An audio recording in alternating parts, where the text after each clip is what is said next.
Hi, everybody in podcast land and also on YouTube. I'm James. Oh, David. And I'm Jonathan. This is the Carpool Critics Movie Podcast, where today we are covering the new Fast and well, maybe it's not new when you're listening to it. Fast 9, the Fast Saga, the 2021 Fast and Furious movie. Should have been called Fine. It should have been called Fast Final, so that there's no more. Would have been so nice.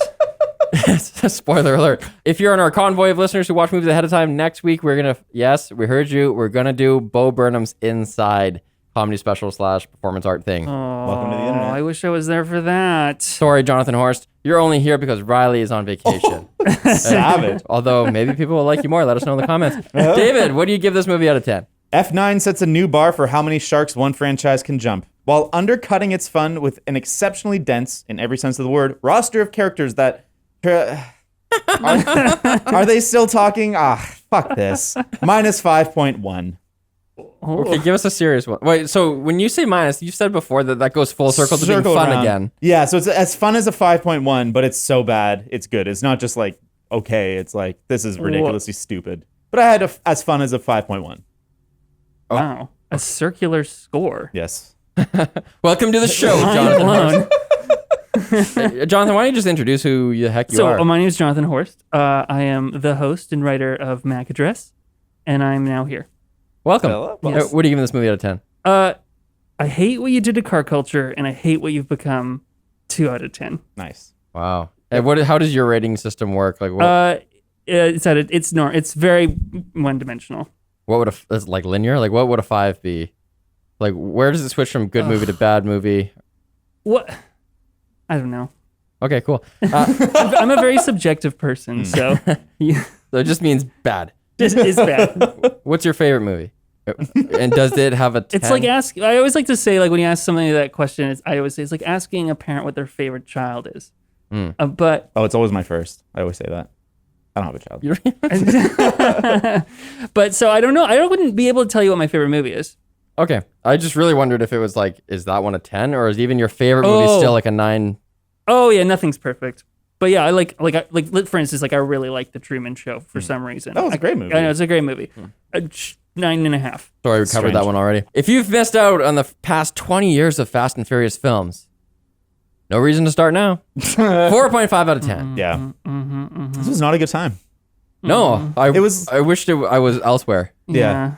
It's hard because this was my first like movie back at a movie theater, so I think that bolstered my enjoyment. Just like sitting there with candy in one hand and soda in the other, I was like, I like this a lot. I don't know. I had the experience for the first time of paying for someone else's kid. Never had that in my life before because my little sister lives with me now. So she's 15.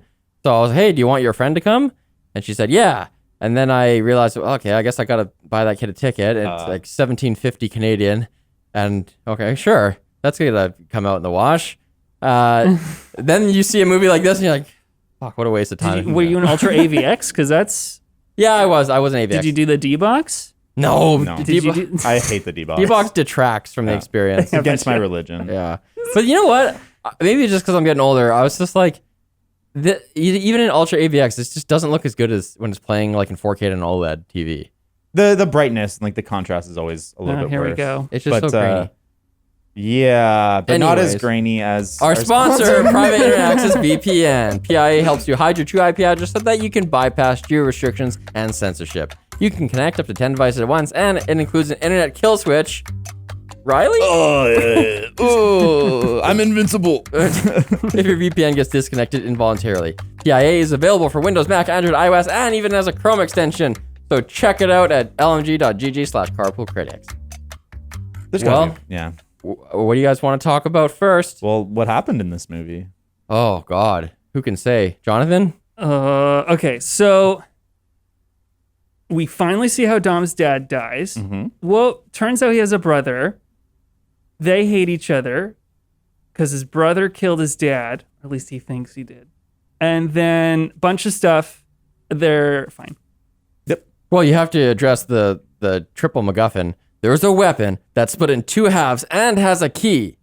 You need all those things to make amends with your brother. Oh, yeah, that's right. I was very confused about this whole whatever sphere thing.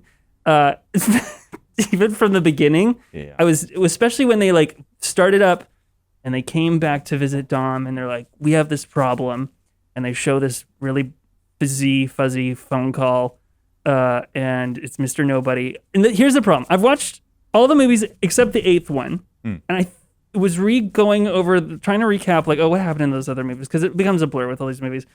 And Mr. Nobody apparently showed up in the 7th movie, but I don't remember that at all. Or did he show up in the 8th movie? We should actually all disclose where we're at with this franchise. Yeah. So I'm coming in from the perspective of someone who remembers the trailer for the first one ever and was like, wow, this is actually fairly groundbreaking. Look at that sports car go underneath the semi-truck. Holy Yeah, that shit. was cool. And like, Except it was they just didn't start that, by the way. it was exposing this whole like new subculture. There's people with spray cans shooting the ground. It don't matter if you win by an inch or a mile. It was so cool. It was so cool. Then I watched 0 other films until this one, and I don't regret that. That's where I'm at. I did no more rewatches. I haven't seen anything from this franchise. Actually, no, I think I watched Tokyo Drift, but again, we're talking like I'm in high school still. How about you, David? I've seen most of them. I haven't seen Hobbs and Shaw, but I've seen all the numbered franchises or numbered entries, and I hated the first 4 originally, and I liked when they kind of moved away from the car culture stuff and made it just like stupid heist movies. But now I'm kind of like coming around where I'm kind of sick of this. It feels really generic and boring on the later stuff, and I'm like, it's cool action, but what they do to undercut it just makes it feel really plain and vanilla.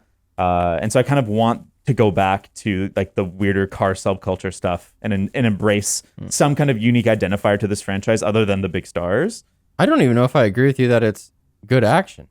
But before we talk about that, what about you, John? I have a very complex relationship with this series. So as a kid, I'm a car guy. I love cars. I've always been interested in cars. As a kid, I could recognize all the cars by their taillights. And my favorite video game was Need for Speed. And it was like, this is early days Need for Speed, late 90s. And in Need for Speed, it was always about like cool exotica. Like Ferrari 355 was in there, Lamborghini Countach, great, cool cars. This movie comes out in 2001. Need for Speed Underground comes out in 2002. What are the cars in Need for Speed Underground?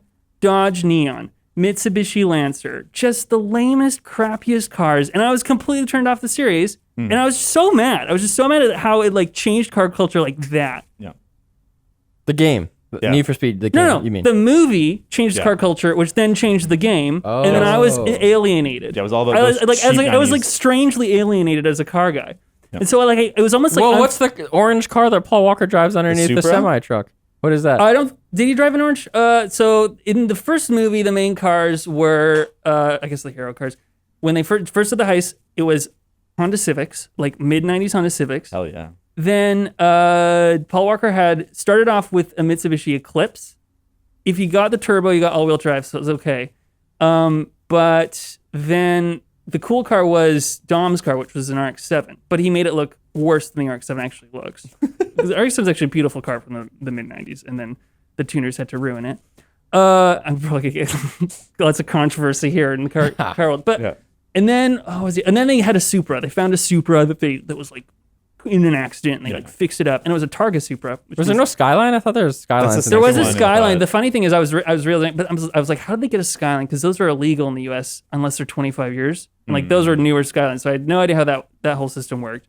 But yes, the Skyline was in there. I think it definitely did help popularize the Skyline. But the Skyline wasn't actually a main car in the first movie. It was like some sub character had it, you talked in a walkie-talkie, which is kind of interesting. And I don't think Paul Walker drove a Skyline until later. But I'm rewatching them. It's funny because I started rewatching the movies with some friends just recently. So I was fresh on watching the first one, just fresh on watching the second one, which is terrible. The worst. It's the worst. And then shocked by some of the strange decisions in Tokyo Drift, which Now, is that one a spin out? Does it count? Yes. Or it sort of was a spin out where they were trying to figure it out, but then they tied it back in and then moved it later into the series. It's actually the 6th movie canonically now. Oh, okay. which is really confusing. But I mean, that movie was confusing. Like, for instance, the main character is a high schooler, but the actor who plays him, my friends and I were talking about this, looks like he's 38, which is actually his age now. And he's made a return in Fast 9, FYI. That was a really puzzling movie as well. Yeah. Yeah. Oh, sorry. We could go on, and then yeah. and then the fourth one came out, Fast and Furious, that was when I first started watching. Like I ignored those first movies because I was so offended as a tyke with with what it did to car culture, and like everyone is driving around in those loud Civics. Do you remember through the aughts?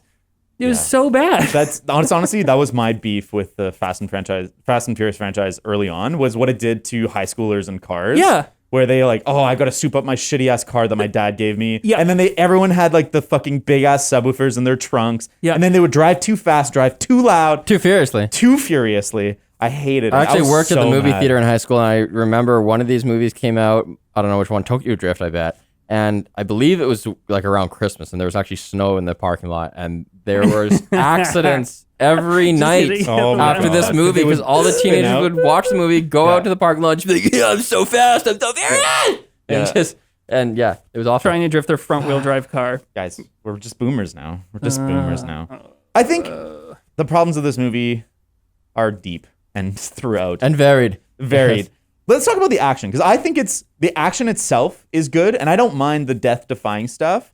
But they make some like very conscious decisions that I think undercut everything that happens. My in the action. first question with that is actually one for you, those of you who have seen way more of these movies. Were they consistent throughout the series, or did it change at some point where your suspension of disbelief has to be so much higher? Because the stuff that happens in this movie, it's like, this might as well be animated. Yeah. Like, this should be a cartoon, because there's like no way you're surviving that. There's no way this is happening. They get there. At the beginning, it is more grounded, but it's still like cartoony just because it's a goofy movie. But I think it's by Fast 5, there's that scene where Michelle Rodriguez has to like jump from a tank to a car across like a big gap, and she gets like launched, and it's just like, oh, that was the point for me where I was like, oh, the physics in this don't matter anymore. And they've only gotten like bigger and worse. Well, there's the whole bank vault in the fifth one as well. Oh, yeah. Which was kind of fun. Like, that's a fun sequence. What was that? They attached the bank vault to 2 Dodge Chargers and then drove through a city. Yeah. Oh, okay. And it's just like and the vault doesn't have wheels. Yeah, okay. And so I like that sequence in the sense that like it's just cool, and like there's a lot of practical effects in it, which I think when they choose to hidden wheels. Yeah, when they choose to do stuff practically, it's way cooler. And like actually seeing that thing slam into cars and windows and stuff, it's like, that's pretty cool. I felt that in this movie as well. There was too many times where I'm like, that's CG, and I didn't care about it at all. Whereas this type of movie, especially with a huge budget, I'm sure it commanded. Yeah, it's like, just do this practically. Interesting, because that's one of my notes is that I actually didn't really notice the CG that much. Like there's a lot of. I was struggling. Oh yeah. I was like, that's kind of CG, and then some other things. Like, I think that's practical. And there's stuff that's like certainly CG, like this fucking suspension bridge. We have to just talk about that immediately. Yeah, like, that was the worst. When I don't know which part is worse. The first, when it's falling down and they're driving it up at like a ramp, but like no, they would just fall down and everyone would be dead. I like that more because at least with that they're like, okay, there's the bridge. I have no choice but to drive over it. Yeah. So I'm gonna try to drive over it, and then they make it okay. Yep. But then Dom's plan is like, the bridge is out. Oh yeah. My only recourse is to just slam into the pillar and hope to God that somehow it creates a hook shot attached to my hub somehow, and then it'll slingshot me up there. Like, you could never. No. That could not be your plan. You could not count on that. That doesn't make any sense. When, like, why didn't they just fucking jump out of the car and grab it? Like, it makes no sense. Well, it was a nice car movie. It was a nice but the car gets smashed anyway. Like, it slams into the side of a cliff. But to Jonathan's point, he's right. It's a car movie. Like, every set piece has to revolve around cars. Fair. Like, why is it that their headquarters is in this giant semi-truck, like, train thing? It's because they can't just attack a building. Like, it has to be car-based. Fair. I have problems with that freaking train thing too, because it's like, you're talking about that like big truck. Big truck. First of all, their plan is to flip it over. Yeah. That thing has so much mass. There's just no way they could get it to flip with these tiny little cars. No, but they did. What did they do? How did they do it? They flip it end over end, right? Yeah, two magnets on like the small cars, and then they attach it to the front, and then they slow down, and that's enough to stop the mass. Like, no, that's not. We know it's not, and the movie tells us that's not, because once it's flipped over, it proceeds to slide for an hour. Yeah. It slides forever. Yeah. It has so much mass, it keeps sliding. That's the last hour of the movie, is just watching it slide. They're walking around in it, like talking to each other while it slides. I mean, that was in another movie where it's stuff's happening much longer than it could possibly happen. Like remember the plane in whatever one it was? I read somewhere somebody calculated if they were actually doing this sequence in the real time, the runway would have to be like 50 kilometers long. Oh yeah. Remember that one? Yeah, they're chasing the plane. But what was it gonna? Oh yeah, this This movie feels like a video game cutscene without any video game play in between. Yeah, It's just 2 hours of video game. Yeah, they've definitely embraced the ridiculous. And it's weird because they're like oddly self-aware about it. Like they have that scene with Tyrese and Ludacris. I love that actually. I agree. I thought that scene Well, I was hoping it was going to go somewhere and they're going to be like, yeah. And then they just laugh at him and I'm like, Can you Totally. imagine Missed opportunity. if they took the series that way? They're like, yeah, we are metahumans, and then it we just must like be. merges Like, with the DCEU or love that. I know. I was like, Jason Momoa shows up on a motorcycle. Oh, that'd be so sick. Yeah, no, honestly, I would love that if this movie got weird, where like they just embrace that they're invincible. Like like they were so close to it. That was the annoying thing. I was like, oh, this is neat. And I like stood up a little bit and I'm listening to his thing. And I'm like, they're going to acknowledge this. And it's going to just make sense now for some reason, but it will make sense. And then they're like, haha, no. And then I was like, I stepped back. And then they go to space and ram a satellite with a fucking 70s car and they has not a scratch on it. They created so much space garbage. I was like, no, we're gonna be trapped on Earth forever. We'll never be able to pass through that cloud of high velocity debris. Yeah. What do you think's the moment in this movie that most jumps the shark? That rope mark. That. Yeah, because sure. that sequence too. Even when like John Cena drives off the cliff and the jet picks him up, I was like, I clapped. I was like, okay. Hats off to you. Thank you. We're going there. Yeah. That's exactly how you feel. You're like, at that point, But thanks there's a for whole going all the laundry way. list. It's like when John Cena does the drift around and the doors open and he grabs the thing. Like it's like it starts right at the beginning. It's funny too because the first sequence in the movie is like at the kind of stock car race. Yeah. And I haven't seen Ford vs. Ferrari, but you get those vibes like they like kind of channeled that. I'm like, oh, this is kind of neat. Like it's about cars. Like, oh, okay. Like I see where they're going. And then no. You can really see that they're responding to audience feedback because I think like a lot of people want them to go back to car stuff. A lot of people made comments about like Fast and Furious has to go to space. Like that was a meme. And so like they're embracing that. And it's like in some ways that's good that they're willing to do it. You're just saying they literally took every suggestion from the suggestion box and then said yes. Totally. And it feels like they're kind of losing their direction. Like they don't have a vision for where they want to take this anymore. They just know these tickets, like these movies will sell. These actors are going to put people in seats. We don't really know what we want to do with this anymore. Who are these people? Who? It's us. I talked to somebody on the weekend, just like a 30-year-old woman, my neighbor, and she was like, oh, cool, I want to see that. I'm like, you do? She's like, yeah, I've seen them all. I'm like, why? Like, well, we grew up with them. I'm like, who did? Like, we're the same age. I didn't go to them, but I guess a lot of people did. Yeah. Well, I mean, it was culturally significant, and I guess now it's just people are just going because they know it. I don't know. Like, I don't see the Saw movies every year. No, but less people see those than these. This is the 7th highest grossing film franchise of all time. I heard that Vin Diesel made like $1 billion from him. Probably. They're sitting just below James Bond and above the X-Men franchise. That's insane. Yeah, like the X-Men franchise is pretty big, but Fast and Furious is bigger. You know, and I got to give him props. I was watching this and I had the feeling like, I feel like I'm watching Infinity War with not having seen any Marvel movies. Exactly like, I don't know. It's like a superhero film. I haven't seen any of them. There was moments where I was like, I don't know if this is a new character or a nostalgia character. Like Cardi B, I'm guessing new character. Yeah. No. She was in a previous one? She was in it? I think she. Oh, I don't remember that. Because they were talking as if they'd seen each other before. She's like, oh, look, I'm like living the life. Like my life's great. God. I just love that they got her to say the word biometrics. Yeah. Cardi B saying biometrics. I was like you clapping in the theater. Yeah, this movie starts to collapse under the weight of its own characters. There's just too many. The quantity of his characters is insane. Not the depth. No. I like that old lady in England. Yeah, it's just okay. Or in Scotland. Yeah, no, it was London. It was London. Oh, that okay. was London, yes. Yeah, it's just like they keep bringing in people and they're like, hey, we brought them back. Or like, hey, this person you've seen a couple times, like they're here. And it's like, I've seen the movies, but I just don't feel anything. Like I'm not excited to see Bow Wow as what is he? Like what's it Where called? was he? He's what's his name? You're looking at me. I have no idea who you're talking about. He's one of the 3 guys building the rocket car. Oh, okay. That's like he was the there? Tokyo Drift team. Wow. Yeah, the Tokyo Drift team. What's his character name? Twinkie? Yeah, Twinkie or something like that. There's like the southern dude who's remote controlling it. Yeah. There's the other dude with like who's wearing a shirt on a vest on a vest. The Back to the Future outfit. The southern dude was the main character in Tokyo Drift. Oh, really? Yeah. Oh, okay. Yeah. And Han is like the if ringleader. that's not confusing enough. Yeah.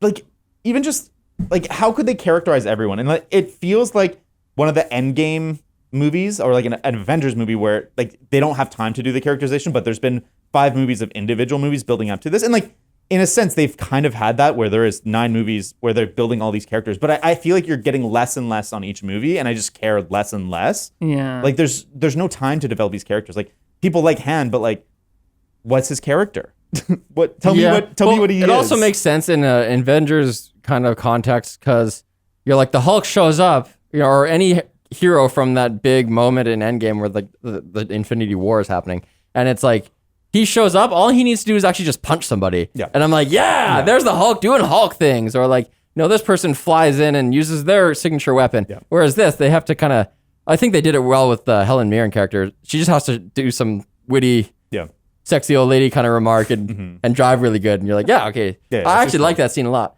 That's fair. They get a lot done. Although I was annoyed, do they ever do fancy parties in a jewelry store? Because I'm like, that seems like a setup for a heist. I love the music in that scene because I was like, oh, this is rich. This is what rich people listen to. Did you know?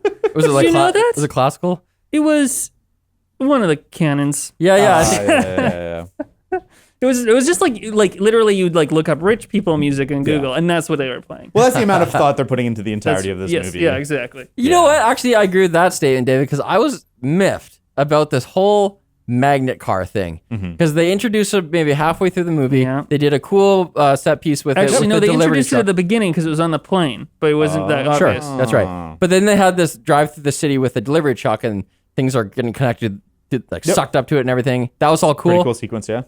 Then they should have just never returned to it. Yeah, but then they just used that same thing again, like for another 45 minutes. But then it worked differently because they were now able to get the magnet to grab stuff in a delayed fashion. So instead of stuff being attracted to the car, it was attracted behind the car. Yeah. So they used the magnet. So remember the trucks were behind the hero cars. They turned the magnets on, and all the debris wasn't going onto the hero car. It was going on now onto the truck. I remember noticing that was happening, but I don't remember the scene where they explained to me that was going to happen. Exactly. Oh, they don't. Did they don't. No, they did. facetious. That's what I. Yeah. Oh my God, you're being facetious. It's with the other cutscene where there's an AI implanted into the magnets that can very selectively choose what's getting sucked and what's not. I was actually allowing it when I was seeing. I was like, maybe. No, I was mad. They're driving fast enough. I don't know. That mailbox has to travel 50 feet before it gets to the magnet. So. A weird hit pick is they kind of set up this weird delay thing with the mine chase scene, which I think is a terrible scene. But I think like we're putting the work in to set our brain up for understanding the delay. Where with a completely different weapon? No, but it's like okay, we're driving and then it takes a second before it goes off. So like you have to go fast for it to work. Got to go be fast and you got to be furious. Oh, good point. Yeah, that was definitely at play with the minefield where like the heroes drive by them and oh my God, the mines explode a second later, but the villains drive on them and it's right now. Right on, yeah. That was close to the first time I felt something in the movie, which was when anger. No, when Gibbons. What was the character's name? Which one? The guy who was like, "Who's compensating now?" And he has like a big armored thing. Ties, I think. Ludacris's character. No. Ludacris's character was driving a Jeep. Roman. He was in that thing and then he got caught in like a canyon and it was dangling on top of the mine, and that was the first time I was like, okay, this is actually kind of tense. Like, how's he gonna get out of this? Which is super clear what the stakes are, what the danger is, and how they're gonna deal with it, or like how they're not gonna deal with it. And it's just so simple, and that's what this movie is missing. Is it's constantly blowing things out in a way where it's like it's not clear what we're supposed to be worried about. Well, okay, I'm so glad you brought this up because I was thinking about this while watching and after. We sort of addressed it a little bit when Tyrese was talking about their immortality. But it's like you have the Superman syndrome. Is there a term for it? Power creep. If you have a character that's too powerful, then there is no vulnerability. So then there's no stakes, really. Yeah. There's nothing really to worry about, to feel tension. There's no tension. Totally. Well, that's what this movie was. I think a lack of tension. That's why if you charted huge action. If you charted my enjoyment of each set piece, it would be like a line almost like straight just going down. Because I'm becoming more and more aware of their invulnerability. Because even with that conversation, I'm like, funny conversation. But I'm like, no. There's got to be danger somewhere. But as you realize, they don't get scratched in this movie. They don't bruise. They don't bleed. Nothing. And you realize like there is absolutely no danger, and it undercuts every like crazy bonkers action scene because there are zero stakes. There's no danger. Yeah, right. Whereas in the original movies, it was like you could just die in a car accident. Yeah, if that car that was under the truck fucked up, it would get crushed and they would die. He's actually just a guy. Yeah. He has a day job. Yeah, and but in this movie, you have like, it really pissed me off when Vin Diesel just like turns around, jumps off a ladder or something with his biceps in the air and just like cracks two guys as this like silo that he's in collapses. So bad. I was like, he has superhuman strength. Yeah, he does a Samson, like a fucking Hercules move. Ayo. And then he pulls the whole thing. Yeah, he literally does a Samson. And what is a Samson? Oh, it's like a biblical story of a guy. It's like a superhero in the Bible, and he gets tricked by a woman, and the enemies that he was fighting gouge his eyes out and have him as like a party like trick, and they bring him out, but he has his eyes gouged out. And when there's a big Philistine party, he gets his strength back for one moment, and he pulls down the building by his chains, like he's chained to two pillars. And he brings down the whole building. So it's like exactly like that. Except he dies. And Vin Diesel. Well, Vin Diesel does die temporarily. Yeah, but he has a vision. I don't hate the vision. I hate the vision, and I'll tell you why. Okay. Because all his character growth happens during that vision. Yeah. He has a dream basically where he replays the events that we've seen in flashback before. Fair. But now, instead of being from his perspective, before we originally saw those flashbacks from his perspective where his brother's working under the hood of the car and he doesn't know what his brother's doing there. And now we're seeing it from this omniscient perspective where he can see what his brother's actually doing, and he gains this new insight and he goes, oh, I've been blaming my brother for no 100%. Reason. Now I understand, and I can reconcile with my brother. How is the character growth of the main character upon 100%. Which the entire themes of the movies depends? Well, it's happened in a vision. Yeah. In the same vein, John Cena's growth, like his turn, it doesn't happen because Dom confronts him and they have a conversation. It's because Dominic had this realization off screen, or not off screen, but away from him, and then he just senses it, and he's like, I guess Dominic's changed. Like, there's no reason for John Cena to turn other than the bad guys betrayed him. That's right. But like, it's just not there. Like, it's like, okay, these pieces are kind of there, but it makes no sense how it's all connected. Well, also their masculinity kind of gets in the way because every time they have a confrontation where they should be talking things out, it's just culminates in them standing really close to each other and Vin Diesel doing like pursing his lips. He's just like, oh, his lips are tight. Yeah. I think he's mad. Oh wait, now he's giving me a bro hug. He's happy. And so that is the extent of his emotional range, other than like, he yelling or getting a tear in his eye. But as far as communication, that's what he does. Yeah, man, they really messed up. It's weird. I think the best thing in this movie is the brother dynamic, but it's also the worst thing where I think it's really underutilized. Like John Cena's really good at what he does. Like he's very funny, he's very charismatic, and he sucks in this movie. He's so boring, he's underutilized. So underutilized. He's just angry buff guy. And it's like, no, this franchise doesn't need another angry buff guy. They need some guy with a twist or a turn or something different about him. And John Cena could have brought it, but in this fucking movie, he's so boring. He was never in this series before? No, this is his first movie. Mm-hmm. Okay. Yes. And he's a great cast. Like when I heard it, I'm like, sick. Yeah, he'll fit right in. He fits right in. Right in. Well, I mean, it had The Rock for the longest time, didn't they? Yep. So it's just another one. But apparently the Rock and Vin Diesel don't get along, so they probably won't be in the same movies. I thought Dwayne Johnson got along with everybody. Doesn't he just look like the most infectious smile, nicest guy in the room at all times? I think it's who knows what's going on there? I don't know. I don't speculate on what it's like to be when a movie around series gets so big, things get hot on set, probably. Yeah. Probably about demands of money. Yeah, that's fair. Yeah, they all want $40 million contracts. How many beaters can a single costume designer attribute to a wardrobe? Vin Diesel, I swear, he goes through about a dozen different beaters in this movie. What's funny, it's like he's jacked, but like he's not John Cena jacked. But they tried to like make them look comparable, but I'm like, you can't. John Cena's so jacked. John Cena's very inhumanly jacked, chemically jacked. Yeah. Vin Diesel is more like, he probably has dad bod under there, but his arms are just huge. Yeah, his arms. They always showcase his arms. They look good. They're big arms. Good for him. I was thinking, so I think their efforts to try and tie everything together, we sort of touched a bit on this, is a little dumb. They don't need to do that. I was wondering, what if the Fast and Furious franchise became like the Bond franchise, where like, though there is only one central character there, which makes it a little bit easier, but like it's almost a little bit of an anthology, and every movie's just different.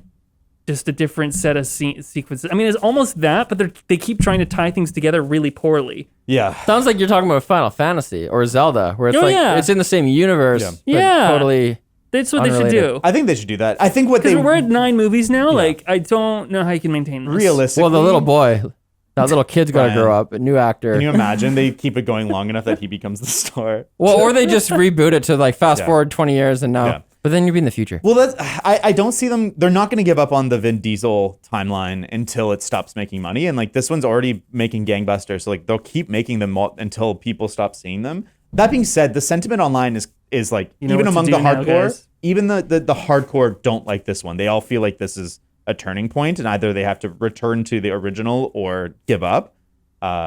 Do you think this is So- something I'm anticipating? Like, do you think it makes sense that I like Army of the Dead but hate this movie? Or do the people who like this movie like Army of the Dead? Because so many people came after me for liking, or at least thinking Army of the Dead was Yeah. watchable. Whereas this, I think this is trash. But I think they're so clearly different, and one It's is so much worse than the other. I think it's a different kind of bad. Like this to me I enjoyed this more than Army of the Dead because I thought this had a sense of fun, but it was undercut by all its stupidity and terrible choices.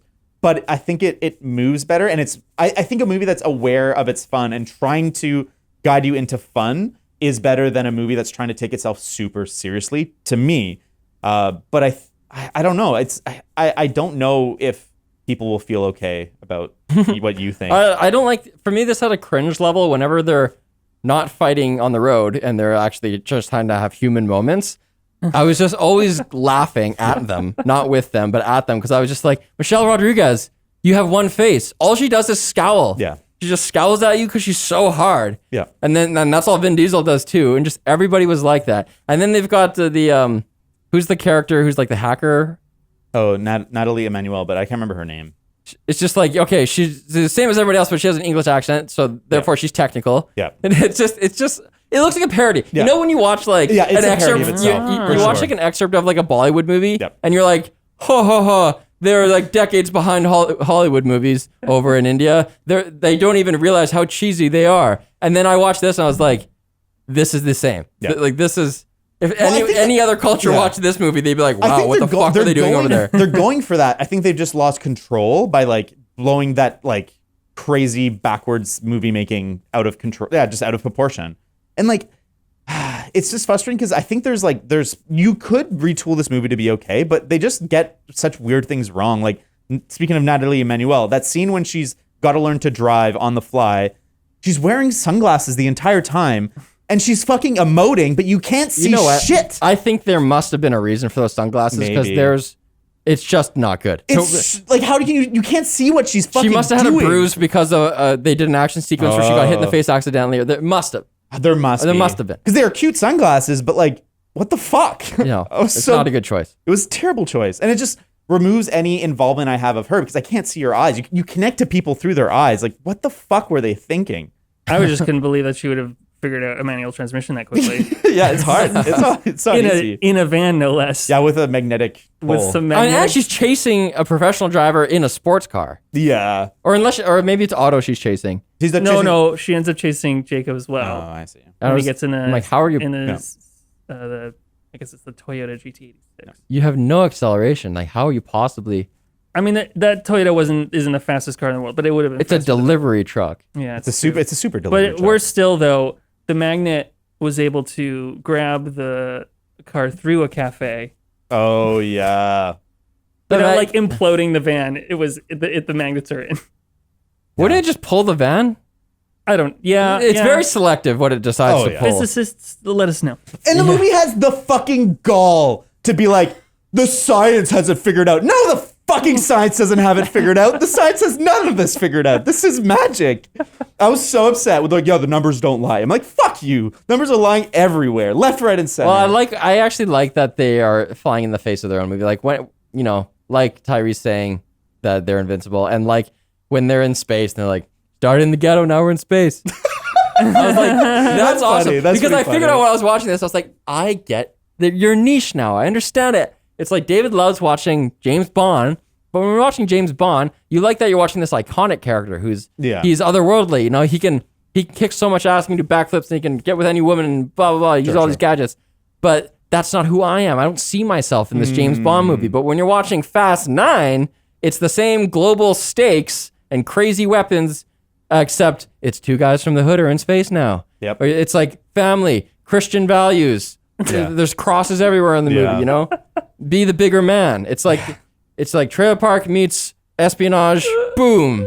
And then Middle America loves Man, it. what a missed opportunity for a joke, though. Like, Vin Diesel should have been like to John Cena at some point, be the bigger man. John Cena should have been, I am. What a missed opportunity. I'm furious at this movie, and I want it to be fast and over. I know, as a girl, like every time I'm reminded of something, like looking at this, synopsis here, I'm like, oh yeah, that happened. Oh yeah. How the fuck did they justify a 2.5 hour runtime? Oh, when I saw that ahead of the movie, I was like, really? No, come on, man. No. And then, no. Me too, yeah. They easily could have cut a half hour out of this. Easily. And there's so much just like hour. non-scenes. An hour, yeah. An hour. The amount of, like, you cut the flashbacks into, like, you change it from 10 flashbacks to, like, 3. You could have told that story so much more efficiently, especially because, like, the emotional impact of the younger characters, like, they're so different looking than the modern characters that my brain can't connect them. Like, that's not young true. Vin Was Diesel. anyone confused? Because, or maybe just because I didn't know. It took me a It was while confusing at the It took me beginning, a while yes. to even Yeah. know, like, oh, Dom is Vin Diesel. They said that a couple times in the, like, his dad is like, hey, Dom. And, like, I think he says Dom 3 times in their conversation, and that's the only reason why. But why the fuck did they cast these people? Like, the John Cena one looks a little bit like him, except somehow he grew 2 feet in his 20s. Okay. But the Vin Diesel character, what the fuck were they thinking? Is that what Vin Diesel thinks of himself? Is that what he thinks he looks He like? didn't look like even the same heritage to me. Yeah, It's, like, it completely. was so weird. But I also thought there was some kind of, like, it looked like a deep fake. Do you guys know, was there any digital I don't think No, I don't so. think things happening? Because that's what I No, would have they would've- expected, yeah, is that would- they yeah. would have Vin Diesel onto his face. Because when I first saw the John Cena one, I was like, oh, that looks kind of smeary and deep fakey, but maybe it's just like the flashback lens Yeah, they're I think using. so. I don't know, it just looked awful. I wonder if they had a plan to deepfake maybe, but they just like couldn't pull it off. Well, they did it before with Paul Walker to the great effect. That's true. But it was Paul Walker's brother. Yeah. And so they didn't have to go too far. And I'm guessing that makes it a little bit easier. So I wondered, that's why I was wondering, maybe they just took actors who they thought were like, plausible, and then they did a little bit of deep faking or a mix. But I think they deepfaked Paul Walker because Paul Walker was dead and everyone needed to see his face again. Well, and they just hadn't shot all the scenes. there wouldn't have been a right. reason Yeah. this time. Yeah. Yeah. Well, What this is like different different. Yeah, also, the young Dom was like the same age as Vin Diesel. Yeah. It's like I was 30. Oh, I was He very was not confused. like 19. I had totally forgotten that they didn't kill off Paul Walker's character. They like let him retire. yeah. That was like- yeah, that was I know. weird. At the And end, I there's was like like, wait. they keep referencing him, and I'm like, what? Yeah. He's with Brian. I'm like, what? Because, right, that's the end of the last scene. He shows up, right? Yeah, in his Yeah. car. You don't Blue see car him. shows up? Yeah. But it's just like, I think they should have, I don't know. It's weird. They make some weird choices. They like somehow have a negative death count of main characters Yes, in this yes. movie. What the fuck is going on? Yeah, I was just noticed. I said the Fast franchise is full of resurrections from flaming flipped cars. Yeah. Why? They retconned the Tokyo Drift death with Yeah. Mr. Nobody was there. Yeah, they've already retconned Michelle Rodriguez's death. And like these are early retcon. Like because like I remember seeing Han and I remember people talking about it. And they moved them. They I keep hitting this microphone. I'm so sorry, listeners. Let me adjust it. They keep like. They moved Tokyo Drift into the future so that they could bring Han back. I don't know why. I'm still confused about that. And then they still brought him back from the dead still. Yeah. I don't. They're, like I said, I think they're just a bit of a directionless ship where they're just following what the fans want. But that's really not, it doesn't work long term. Like it can are work they for a little following bit. what the actors want? That's probably true as well. I'm sure Vin Diesel has a lot of pull. Or are they following what international China money wants? Also probably true. This movie, it made like I think like 80 million in North America this weekend and like 300 million worldwide. So it's like the balance is like bonkers. Maybe it's 200 million, but it's like I think it's over 300 million total. And by far and away, most of the money came from international markets. That's the way it should be now. Yeah. Interesting. Ah, man. How are these guys in a family? I don't understand the... And how is he? Race doesn't matter. How is he a family man and he's never mentioned his fucking brother? What the So fuck? I was thinking about this. Yes. Okay. So I actually rewatched the scene after watching this movie when I was home. I rewatched the scene where Dom describes what happened to his dad in the first movie, I don't and I remember. was like, oh, okay. So they did because I I remember I just watched it and seeing the beginning. I keep hitting this microphone. I'm sorry, listeners. I keep the scene at the beginning of Fast 9. I was like, oh yeah, they're talking about this whole thing, and then I could understand, I guess, Dom not mentioning his brother to, like maybe even people who have family issues, right? Like there's the one sibling, but usually people reference it. Yeah, I have a brother, but we don't talk about him. Like, usually they'll mention it, but this was like unmentioned. Would have been unmentioned years ago. Yeah, you've been a crew for 20 years. Like, you think at some point it would have come out. Said it. Yeah, right. Yeah. So, also, Michelle Rodriguez is with Dom, right? They're living together in the woods. Like, they're together. They have zero sexual tension, whereas everyone else in this entire movie. No, but they're dating. They don't feel like it. They kiss at one point. Yeah, it doesn't feel because they should. Because I don't remember anything, right? So it shows up, I'm like, oh, looks like they're a couple. Looks like that's their kid. And then we find out, like, this is the guy that killed your baby mommy's daddy mommy. And like, so the kid had another mother. Who is the mom? I don't remember. I know. I was very confused about that. She's dead. Yeah. Who was? It must have happened 2 movies ago or something, like recent. Or the last movie. What's the kid's Brian? Little Brian. Little beat. Don't mind me. Yeah, it's.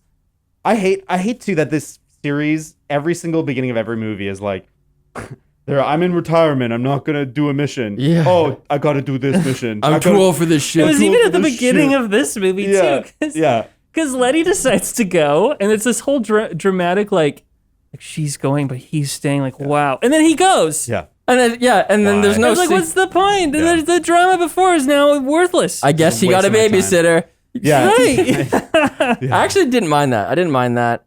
And I liked the pacing. I'll give this movie that. Pacing was good. It's within like 2 minutes. It's like they show up at the house. Like, here I am. This is how I live now. 30 seconds go by. Boom. And someone's like interjecting into my lifestyle. 30 seconds later, this is the mission. Do you want it? Yes or no? Yeah. And we just got right to it. There's a few scenes where they're just like exposition dump. Here's like a screen with a guy on it and a digital map, and this is our mission. Yep. But it just sets up the next like hour of action. So it's very efficient that way. But there's some really clunky exposition scenes, like when John Cena is meeting Cypher, like Charlize Theron's character for the first time, and she like does the read of him just so she can tell the audience exactly what's going on in his life, and you're just like, okay, so who is she? She's in another Cypher. movie? She's the villain in 8.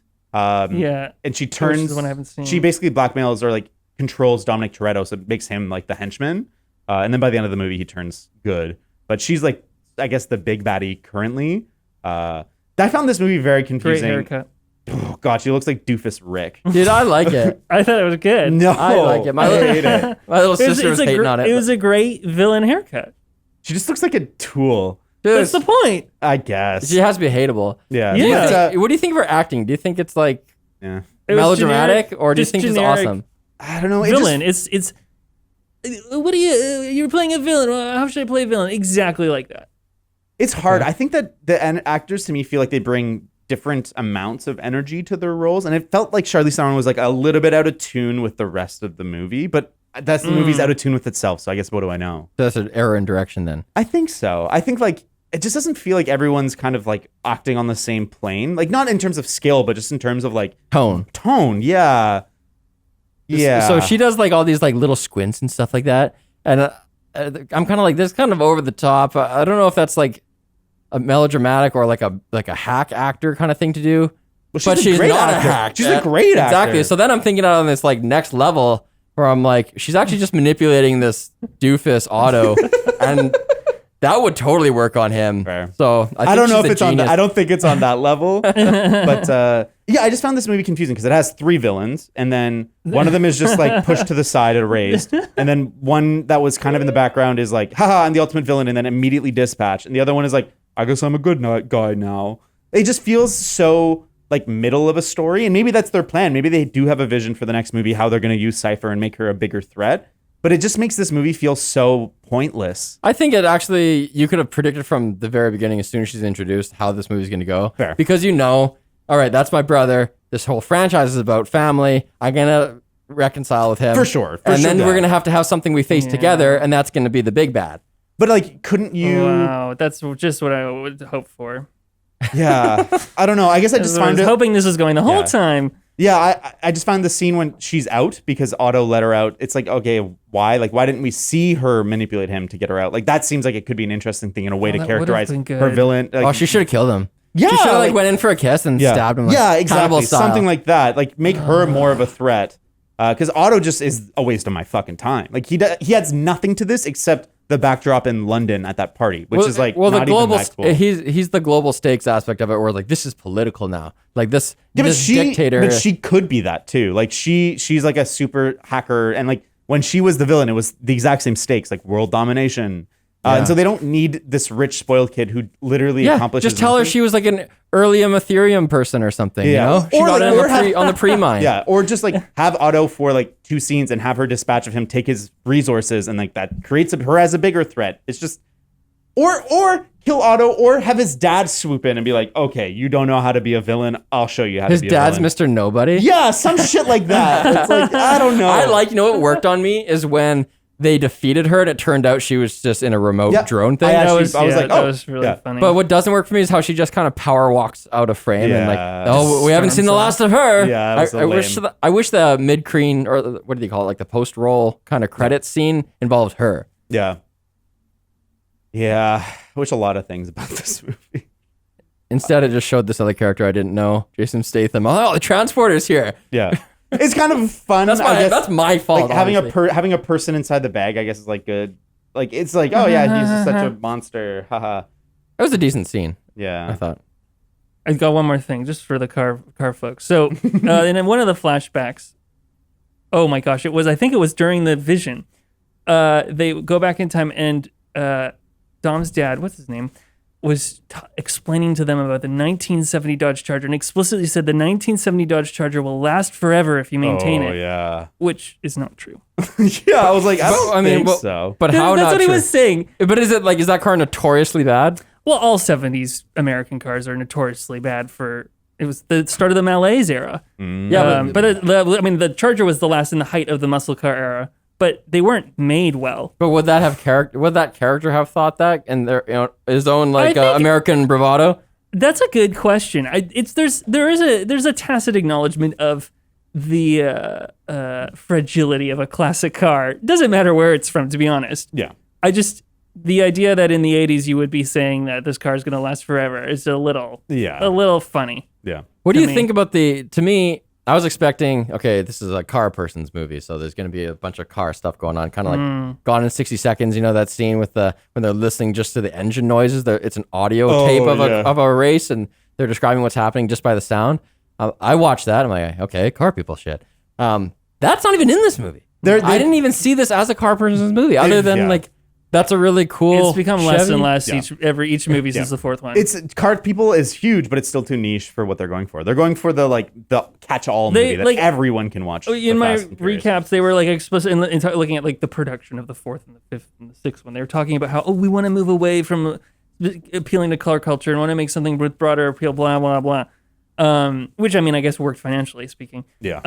But and I wonder if Comcast had something to do with it because Comcast did buy Universal around the same time. So they wanted to make it more valuable, perhaps. So anyway, but so they were always. It was clearly acknowledged that they were going away from car culture, even 10 years ago, 11 years ago. Does that make me happy? Well, they ruined car culture to begin with. So, maybe it's better they. So I don't know if I cared. In many ways, that was when I first started watching the Fast franchise. So I guess it worked in a sense because. They got my money back in 2009.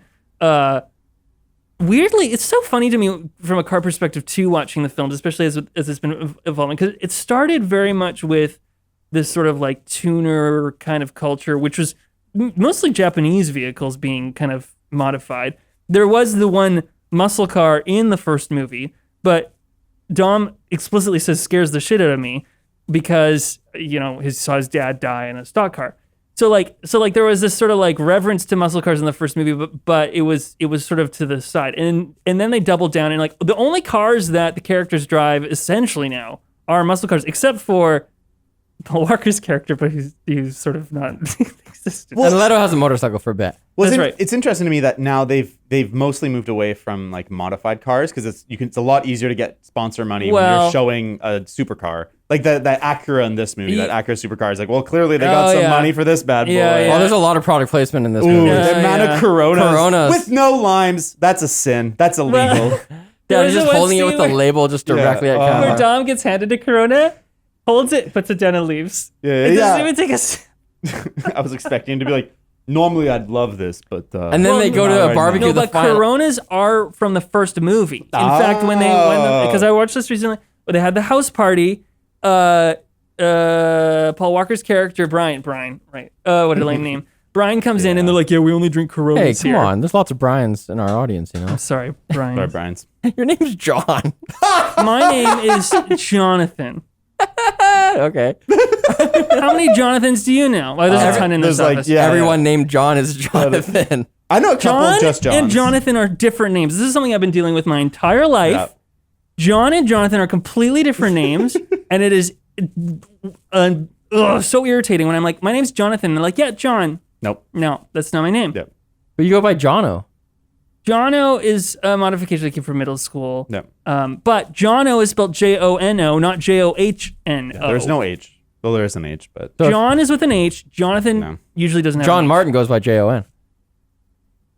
I don't know, John. So- illegal. but he's doing it wrong, essentially. So at the party scene at the end of the movie, there's a Corona appearance there, and they're all in this giant ice bucket, like stanced. It just like The ice- a professional set them up to. Well, it's exactly what it is. Well, it's what happened. yeah, that's ice literally bucket? what happened. On the table, there's like Yeah, this there's a big, like, what do you call it? Like a wash basin. Like yeah. that was very effective product placement. I definitely didn't notice it. I mean, I did want a Corona after so long ago. Oh. I want to say there's one thing in this movie that I was gonna write as a huge negative, but then it worked for me in the last second. It's when John Cena returns. My mental note was like, this whole brother relationship is dumb and it's underdeveloped and like it just like is not gonna make sense. But when he does return, my heart was like, oh, that's nice. I don't even remember it. It's just like he like the moment's lost or like the day is lost, and then all of a sudden he like swoops around the corner.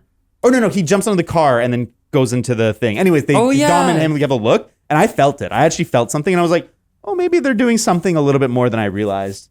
I just thought it was so like you said, like that masculine energy of just like heads butting, and it doesn't really feel like it's going anywhere or they're developing it in any meaningful way. But at that moment, felt something for the first time in the entire movie. That's nice. Yeah. Lucky you. I'm trying to think of other moments where I was like, cool. I like when the magnets on the back of the orange car made it like a trailer to the big that tank, and they looked dragged cool. it. I was like, okay, that that's looks cool. And really then they cool. later got back into it and drove it away. Yeah. I was like, yeah, sweet. That was pretty cool. Like a port. Yeah, I think like overall there's cool moments in the action. Like I think it's cool when they're driving through town and just cars are like getting ripped into the center of the road. Like that just looks cool, and like a lot of it was done practically, I and was like sad about all those cars. fair enough. But like it's just like that's the stuff that I like in action movies where I'm like, that's cool. Stuff that like just can't happen any other way. And I think the movie like delivers that stuff a little bit. Like just kind of cool stuff. At what point did Letty become like a martial artist? She's like in Japan, like kicking ass. Well, they There's, all like, are. That, Oh, that yeah, one that fight scene. scene, yeah. Like she's like Black Widow. Yeah. I'm just Superhumans. But yeah. what were they? I feel like earlier. Did they get anything when they went to... Oh, yeah, they got the... That's when they meet the key. Yeah. But like in And earlier Hans back. movies, she would have just been like, you know, she's this kind of like hard Latino woman who can like, throw a punch. You know, she's like maybe she's 5'5", but Well, she's punching she- a guy who's 6'2". When she dies, she comes back as like the person for like the ultimate villain. So maybe in that time she got like brainwashed and trained or something. If she was... What one was that? No. 5? Didn't she... I think she came back in 5. Yeah. But that whole section is a blur. And I haven't rewatched those ones because I got to 4 before I watched this one. So Fair. there's a gap in my remembrance. But I thought I was reading she had amnesia, though. Yeah, but I think like when they programmed her, like brought her back, maybe they Programmed her brain. implanted. This is a kung fu crazy knowledge.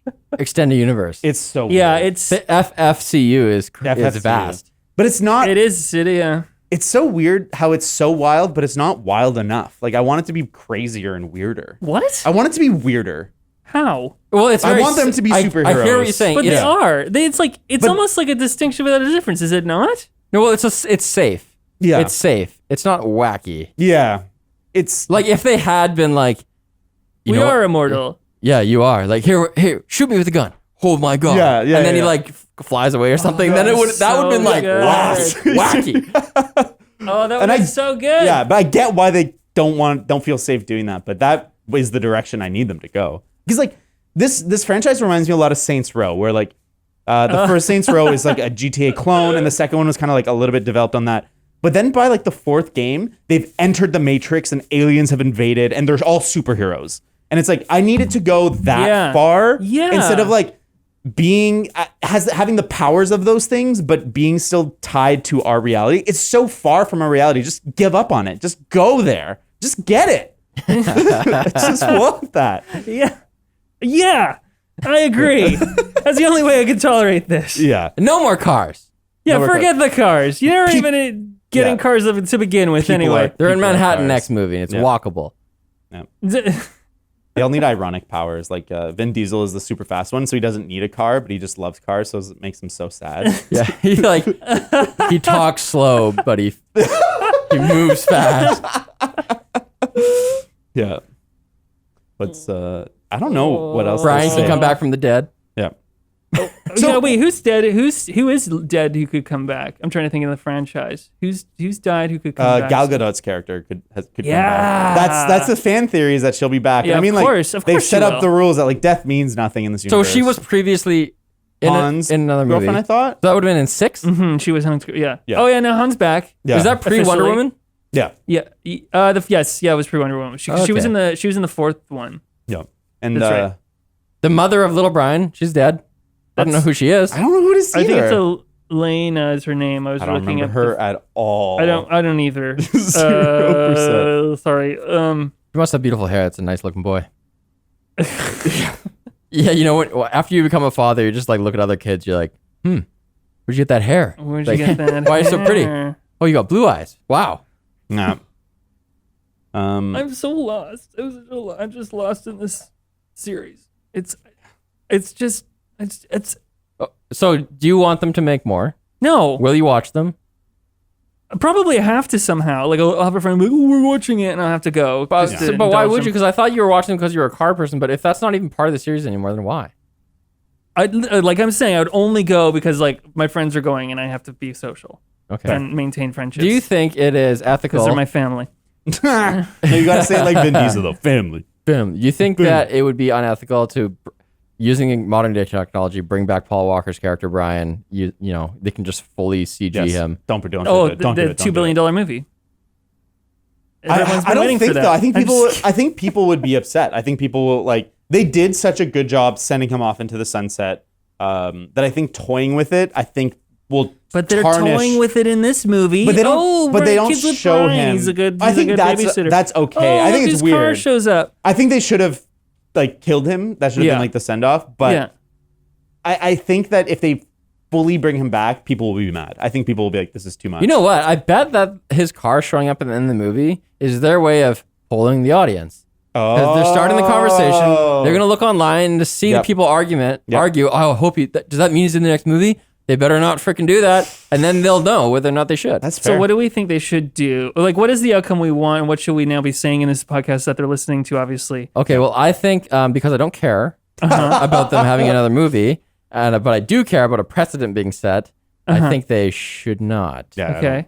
I think they absolutely should not. Not just for the sake of like Paul Walker and his family, but for their own sake. Like, Well, I they think- would have the consent of his state for sure. Yeah, but The consent of Like- his estate. well, Well, yeah, it they'd is have his to. estate. I know right? what you mean, They would but- have to. They wouldn't be allowed to, I'm sure, without. But like, I don't know, man. Like, wouldn't it be so weird to see your family on the screen post mortem, like acting and you know it's not them? I don't know. It's weird for that level. So you're just talking about like when family members would watch the movie. Yeah. If they would watch Yeah. the movie. And I think the audience would. You're making decisions based on like 5 people compared to millions. Well, I think they're in this case they're more important than the 5 million, but I think that the 5 million would turn against it too. Like I think that we're primed as an internet culture.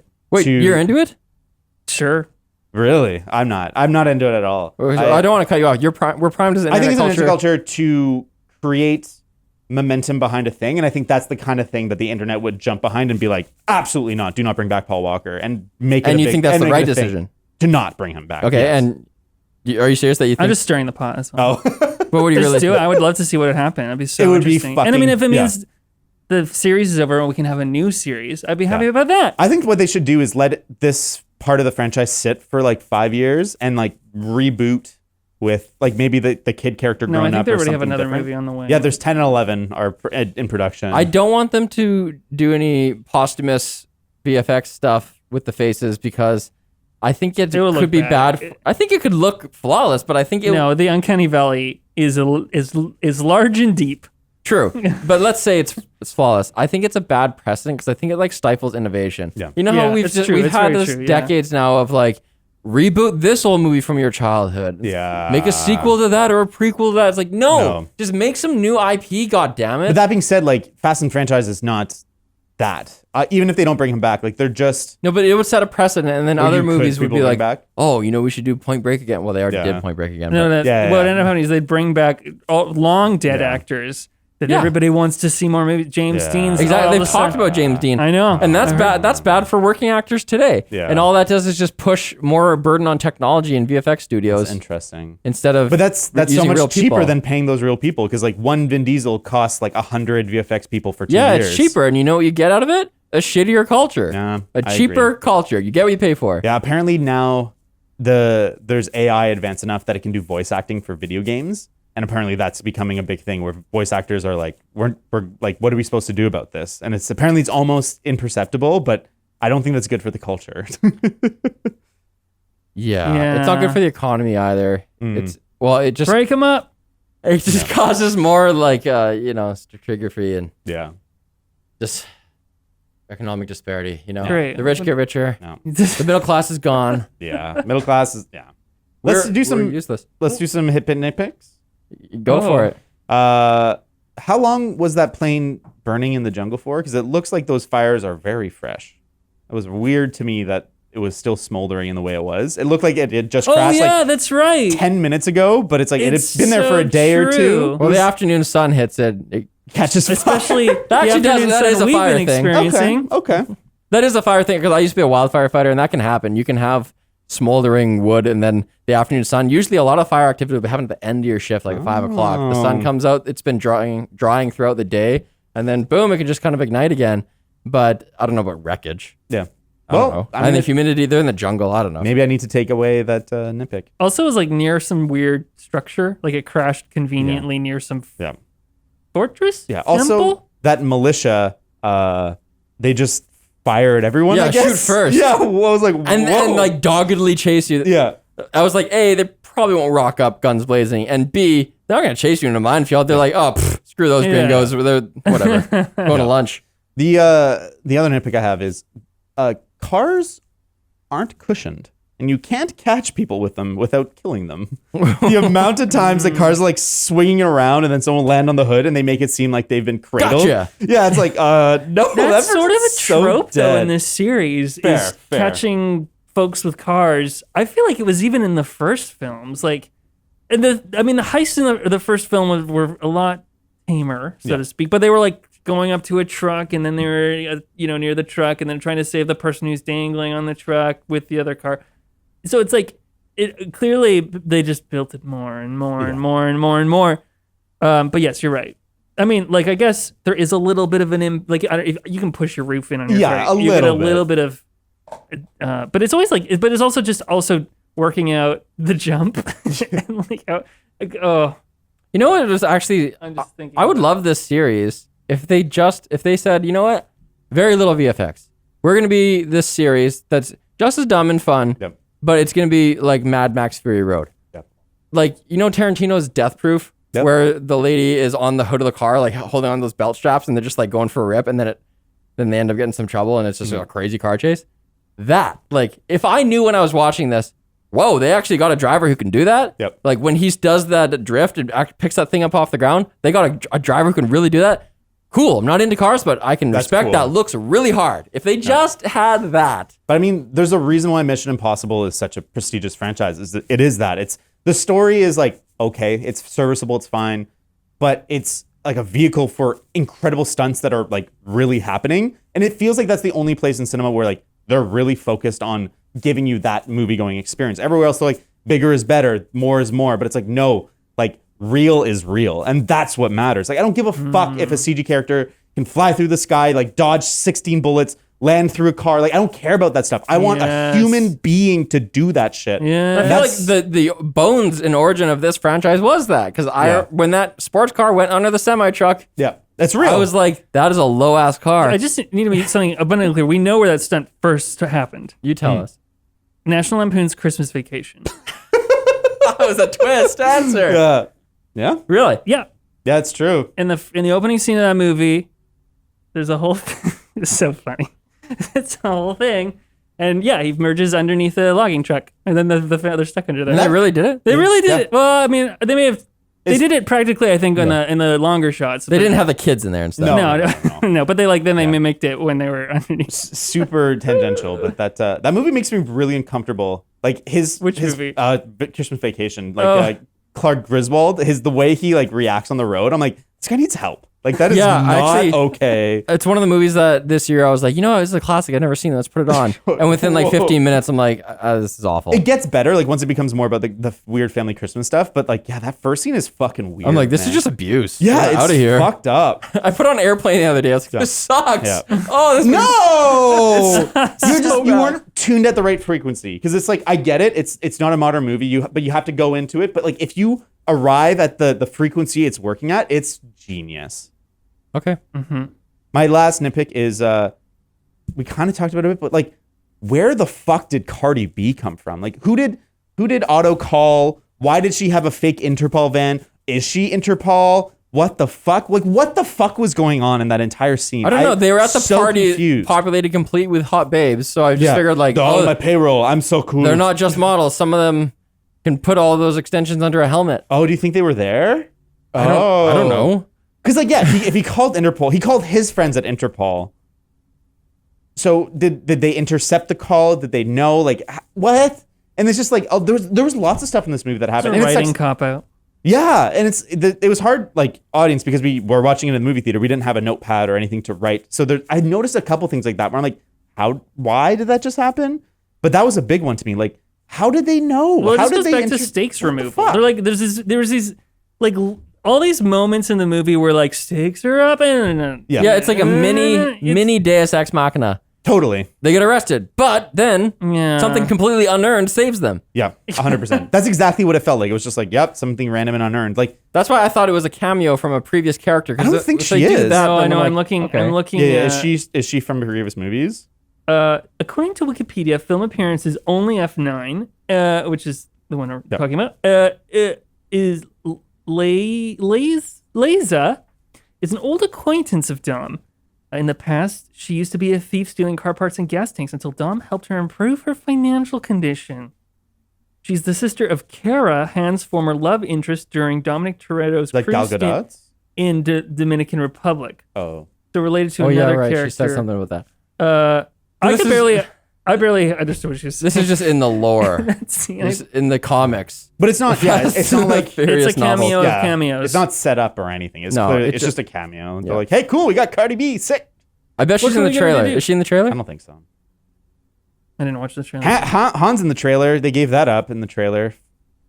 Like, that could have been a cool reveal for fans, but they all knew that he was back. Bummer. Yeah. Big bummer. Yeah. Do you think the key... Elle, is she going to be in the rest in any future movies? I doubt it. They characterized her. They didn't characterize her at all. I think she exists to characterize Han, like to make us be like, I like him because he protects young women. It's cool. Yeah. He saved that girl. He saved that girl. He must be cool. He could have left, but he saved her. He gave up his entire life. He faked his own death to protect her. So he must be a good guy. Because otherwise, what's his character? You like that game where you like without naming what they do, their role or their appearance, like how you would define the characters. Based on this movie alone, impossible. With any character or with him? I think with Ludacris and Tyrese's character, they have a little bit. They are respite. They are respite in this movie. It cuts back to them. I'm like, okay, this is bearable. Yeah, they have chemistry and they're like making points. But Natalie Emmanuel doesn't really have much characterization. I don't think. Like she's okay. And then there's the Dom's sister, who's yet another race. Yeah, and I didn't know why she was there. Well, and it's weird, like, story-wise, this is like such a kind of more of a nitpick, but story-wise, her and Brian went off into the distance themselves, and they retired because they wanted to raise their kids. But Brian's raising the kids and she's here. Like she didn't go into the sunset with him. Like what happened? And it's obviously because Paul Walker's dead. Also, I should just give myself a little qualifier here. I don't mean to like say that multiracial families don't exist. Oh wait, obviously. what? Well, I was just talking. It was this, like Vin Diesel looks like he does. Then his sister's like, pretty sure she's Mexican or maybe Colombian. And then we've got the brother who's John Cena, Who's the whitest dude ever. So it's like we've seen the dad. We don't look. There's 3 kids in my family, 3 different dads. Yeah. It all turns out that we're all white. That could have not been the case. Yeah. So obviously, it's possible that this family exists, but it just and not like it matters in the movie.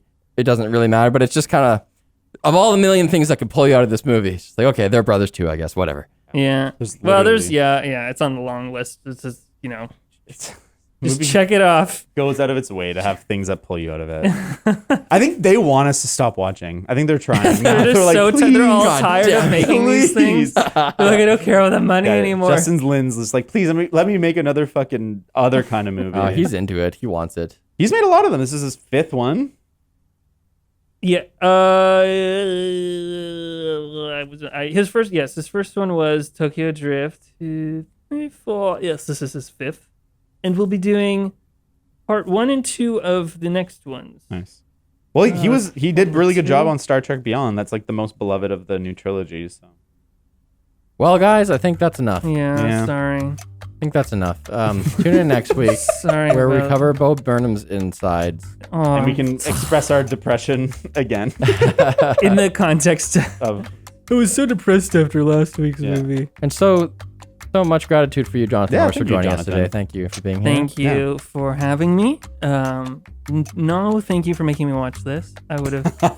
Hey, at least you didn't have to pay. That's trtrue. That's true. So if you guys like Jonathan, let us know. You can tweet at us at Carpool Critics. You can email us. What's it again? Hello at carpoolcritics.ca. Hello. Goodbye. Goodbye. Bye. See you later.